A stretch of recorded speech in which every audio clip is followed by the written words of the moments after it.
Olá, pessoal. Então, dando continuidade aqui ao nosso curso de desenvolvimento de APIs em REST, o objetivo da aula de hoje seria vermos aí um pouquinho de REST API, um pouquinho do conceito de REST ou OAS, entendendo um pouquinho de recursos, métodos do protocolo HTTP e alguns status code para a gente inserir aí alguns conceitos relacionados a esse padrão REST, né? O que é o REST, né? Então, de acordo com esse site aqui do Java Guides, né? Depois vocês deem uma acessada lá nesse link do Java Guides, porque tem bastante tutorial interessante que a gente vai utilizar aí como recurso de aula, tá bom? E aí eu vou pedir para vocês darem uma olhadinha lá para dar uma lida, tá? Tá em inglês, eu tenho uma traduzida aqui básica, que significa, né? Significa transferência de estado representacional, né? Ou representational state transfer. Vou colocar entre parênteses ali. Então, state, de acordo com esse site, significa os dados, né? Então, de acordo com esse estilo, né, arquitetural, esse padrão REST, significa os dados, né? Qual é o estado do meu dado? Então, em determinado momento, quando eu faço uma requisição lá para o meu serviço, por exemplo, ele pode estar em estado, vamos supor que seja um restaurante, ele esteja em estado de aberto, ou então, dependendo do horário, ele pode estar em outro estado fechado, né? Então, pode estar em estado inativo. Então, esse state significa qual é o estado do meu dado, né? Então, dependendo da lógica de negócio, o estado do meu dado pode estar em diferentes estados, né? Então, pode estar em um estado, pode estar em outro. Representational significam os formatos, né? Então, por exemplo, como XML, JSON, HTML, YAML, etc, né? Transfer significa transportar os dados entre o consumidor e o provedor usando o protocolo HTTP, tá bom? Então, aqui está um pouco da arquitetura do REST, né? A gente tem ali, do lado esquerdo aqui, né? A gente tem vários sistemas aqui operacionais, né? Temos Android, Windows, então está representando aqui o consumidor, né? Então ele faz lá a requisição, né? Através do protocolo HTTP e essa requisição ela cai aqui no servidor web, né? Que vai ser o meu service provider e ele vai responder aqui através do protocolo HTTP, mas as mensagens que vão ser trocadas podem ser tanto no formato JSON, XML, que é o mais comum aí de ser efetuada essa troca aí de mensagens, mas pode ser formato texto também, tá? E eventualmente podemos utilizar database, banco de dados, né, para fazer aí a persistência dos dados, né? Tá bom? Então essa é a arquitetura básica aí de uma arquitetura REST. Então Roy Fielding foi quem cunhou o termo REST, né, na sua dissertação na verdade, sua tese de doutorado, né? Dissertação é para mestrado, né? Tese de doutorado, ele propôs as seguintes 6 restrições ou princípios como base ali, né? Cliente servidor, né? Que é o básico, né? O cliente faz uma requisição, o servidor envia uma resposta. Stateless, então sem estado. Então, quando eu faço uma requisição, aí eu faço outra requisição, o servidor ele não vai lembrar da requisição anterior que eu fiz, né? Então, isso é sem estado. Então, o servidor ele não guarda as requisições que um cliente fez, tá bom? Sistema em camadas, cache, então, para otimizar aí tempo de resposta de consultas, por exemplo, então fica armazenado em cache e a resposta vai vir mais rápido. Interface uniforme, então vários clientes vão consumir aí essa mesma interface, né? Então, por isso que a gente diz que é uma interface uniforme e código sob demanda. Então, aplicações que seguem essas restrições, né, essas constraints que a gente diz, elas são consideradas RESTful. Tá? Então, essas são algumas das restrições e princípios básicos, né? Então eu vou clicar aqui no link da dissertação desculpa, tese, né? Tá escrito aqui dissertação aqui no link, mas quando é doutorado a gente diz que é tese, tá? Então a gente tem aqui uma descrição do que significa aquelas constraints, né? Então cliente-servidor, aí tem umas figuras aqui representando essas constraints, né? Então cliente-servidor, stateless, né? Ó. Então o servidor ele não sabe se o cliente fez mais de uma requisição, ele não sabe da requisição anterior, né? Ele coloca, né, aqui o cache, né? Então fica armazenado aqui algumas informações para melhorar o desempenho da resposta do servidor, por exemplo, né? Então, interface uniforme, aí tem uma figura aqui, tem vários clientes aqui, né, fazendo a conexão na mesma interface aqui, ó, tá vendo? Aí tem o símbolo aqui do dólar, sistema em camadas, né? Então a gente tem aqui o cliente-servidor, né, que é o básico. Essa questão do código sob demanda que ele coloca aqui. Ele coloca que o REST permite que a funcionalidade do cliente pode ser estendida por fazer o download e executar o código na forma de applets ou scripts. Applets já caiu em desuso aqui, né? Style, derivation summary. Tá, um resumo aqui, não? Tá bom? Então esse aqui é o... Deu uma lida aqui nesse capítulo 5, né, dessa tese aqui de doutorado do Roy Fielding, tá bom? No Java Guides também tem aqui um texto um pouquinho mais amigável, né? Ele descreve aqui essas constraints, né? Dessa arquitetura REST, né? Então, cliente-servidor, né? Agora está um pouquinho fora de foco, mas dá para ver um pouquinho melhor comparado com a outra que está menor, né? Então, ele fala aqui do stateless, né? Ó, que o serviço não mantém as sessões, em outras palavras, o servidor ele não deve se lembrar do estado da aplicação. Como consequência, o cliente deve mandar toda a informação necessária para a execução junto com cada requisição, porque o servidor ele não reusa, né, a informação das requisições anteriores e isso ele não as memoriza. Cacheable, né, ó, essa regra, né, essa constraint não tem o REST suporte a cache, então faz o suporte sistema de cacheamento, né? Então ele fala aqui que esse cache ele pode evitar repetição de envio de mensagens, né, ao cliente e para recuperar a mesma requisição, né? Então, em vez de o cliente fazer a mesma requisição, ele pega ali do cache e ele vai conseguir obter a informação ali de maneira mais rápida, né? Então, o sistema de cache ele melhora a eficiência, a escalabilidade e a performance percebida pelo usuário, né? Porém, aqui, ó, um trade-off é que essa constraint, nessa regra, ela reduz a confiabilidade, né? Normalmente a gente percebe isso, por exemplo, quando no navegador a gente precisa atualizar a página, né?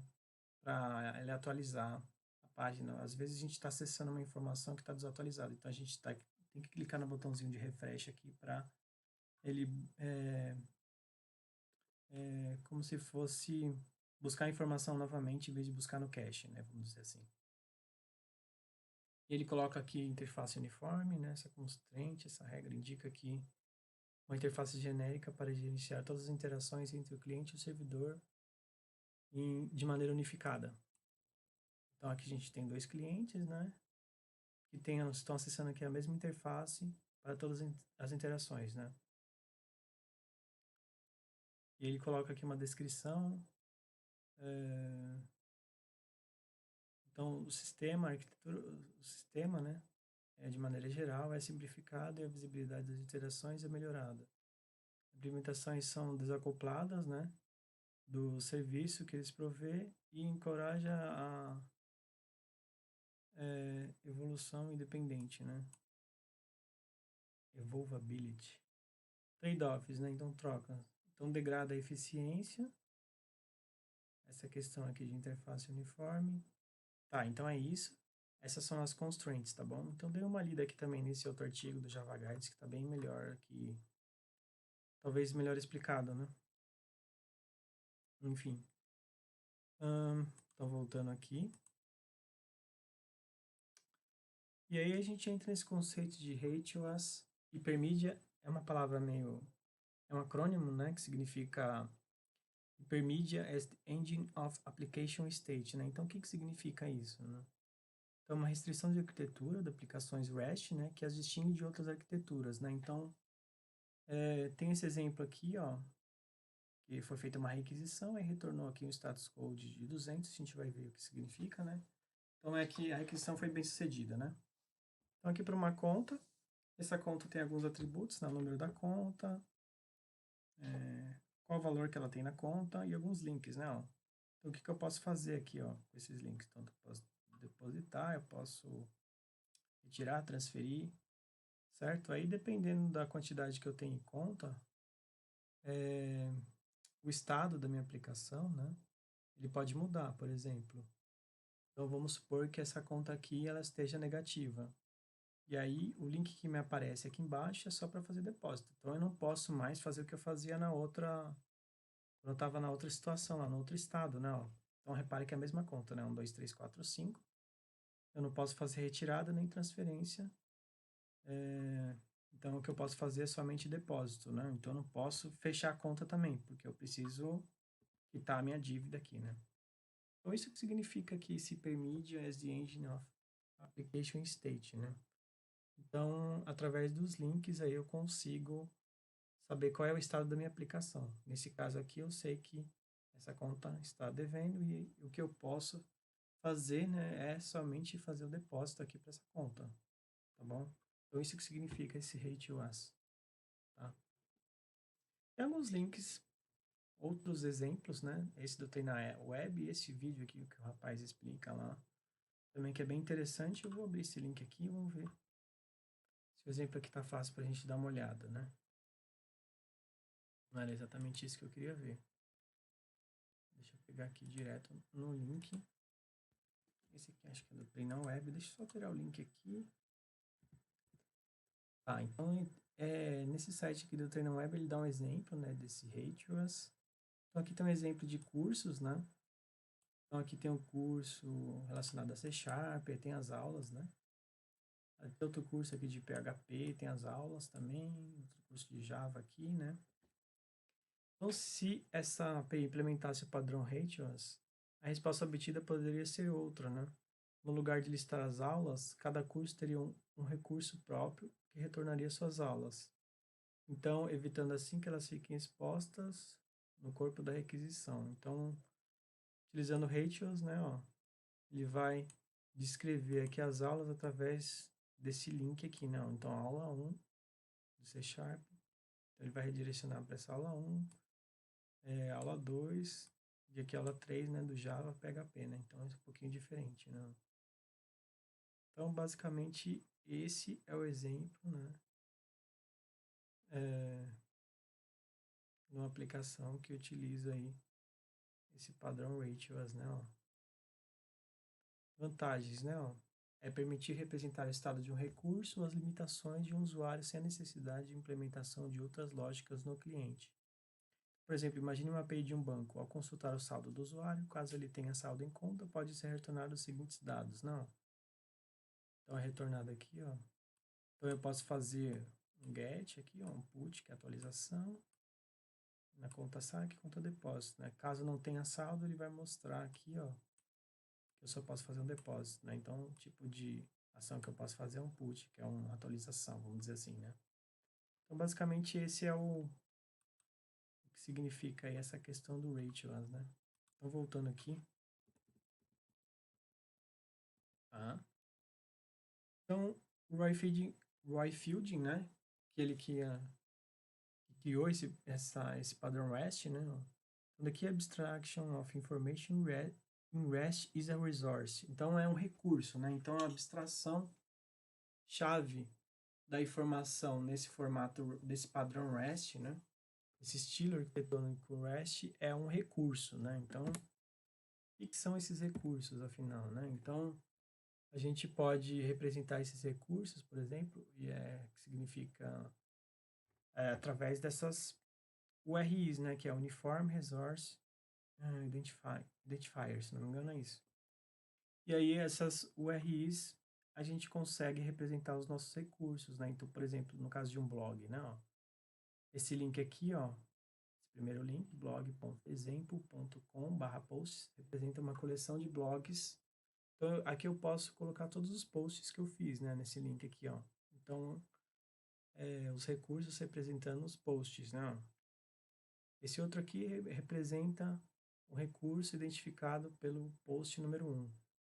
Esse aqui os comentários. Esse outro aqui representa um comentário de número 245, por exemplo, né? Então, tudo no REST se baseia na descrição de recursos, né? Conforme a frase aqui do Roy Field, né? Então, a abstração chave, né, da informação em REST está baseada em recursos, são as URIs, né? Uniform Resource Identifier. Tá?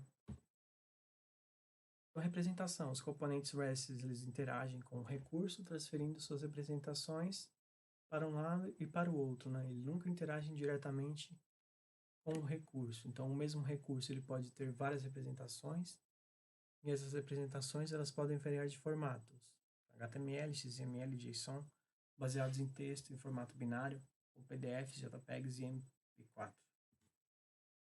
Então, é possível para o cliente solicitar uma determinada representação e este processo é denominado como negociação de conteúdo. Aqui estão as duas estratégias possíveis de negociação de conteúdo, né? Então, posso fixar a URI com a representação desejada, né? Então, eu coloco aqui que vai ser esse exemplo aqui da URI vai ser formato JSON, esse outro exemplo em formato XML, né? Eu posso utilizar o accept do cabeçalho da mensagem, a gente vai ver depois como que a gente faz esse tipo de requisição através do accept, né? Mas a gente pode especificar qual é o tipo de mensagem, né, que a gente espera como resposta, por exemplo, né? O JSON, XML, texto. Agora entrando um pouquinho nos métodos, né, HTTP. Alguns dos métodos comumente usados são o get, o post, o put e o delete. Eu acho que deve ser todo mundo. Não sei, acredito que você já conheça, mas a gente vai reforçar um pouco, né? Antes de nos aprofundarmos nos métodos, né, do protocolo HTTP, a gente vai rever suas características importantes: segurança e idempotência. Então, o método HTTP é considerado seguro se não causar nenhuma alteração no estado do servidor. Considere métodos como GET ou READ, que são usados para recuperar informações e recursos do servidor. Então, essas solicitações geralmente são implementadas como somente leitura, sem causar nenhuma alteração no estado do servidor e, portanto, considerado seguro. Então, eu posso fazer várias vezes o meu GET lá, fazer uma consulta que não vai alterar lá o estado do meu servidor, né? Então, o dado ele vai continuar o mesmo, se eu fizer vários GETs, né? O que significa essa palavra idempotência, né? Uma operação ela é considerada idempotente se ela produzir o mesmo estado de servidor se nós o aplicarmos uma vez ou várias vezes, né? Então, métodos como o get e o head são também seguros. O put e o delete eles são considerados idempotentes, né? Garantindo que os clientes eles possam repetir uma solicitação e esperar o mesmo efeito de fazer a solicitação uma vez. A segunda solicitação e as subsequentes deixam o estado do recurso exatamente no mesmo estado que a primeira solicitação. Então, eu posso atualizar uma vez, né, através desse método put, e vai atualizar, vai ser a mesma solicitação, vai produzir o mesmo efeito, né, assim como o delete. Deletei uma vez, talvez na segunda vez não consiga nem mais deletar, né. Mas assim, eu posso fazer uma requisição do tipo GET várias vezes que não vai alterar lá o estado do meu dado.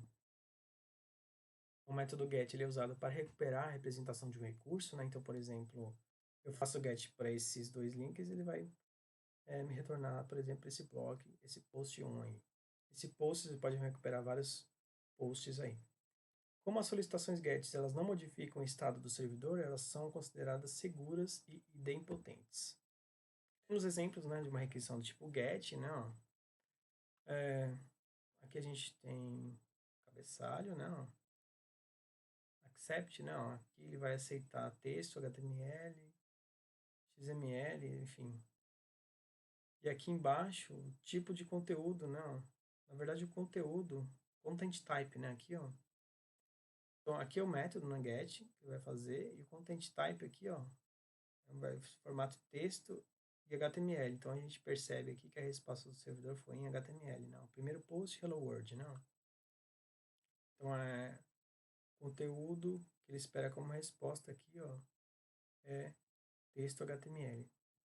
Delete, né, como o método delete ele modifica o estado do sistema, ele não é considerado seguro. No entanto, o método delete é considerado idempotente. Solicitações delete subsequentes ainda deixariam o recurso e o sistema no mesmo estado.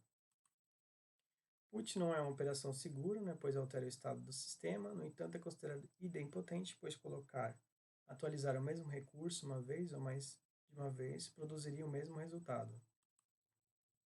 O método post é usado para criar recursos, né, então ele vai alterar o estado lá do meu recurso, né? Então, se eu fizer aqui um post, ele vai alterar aqui o conteúdo aqui, né? Ó.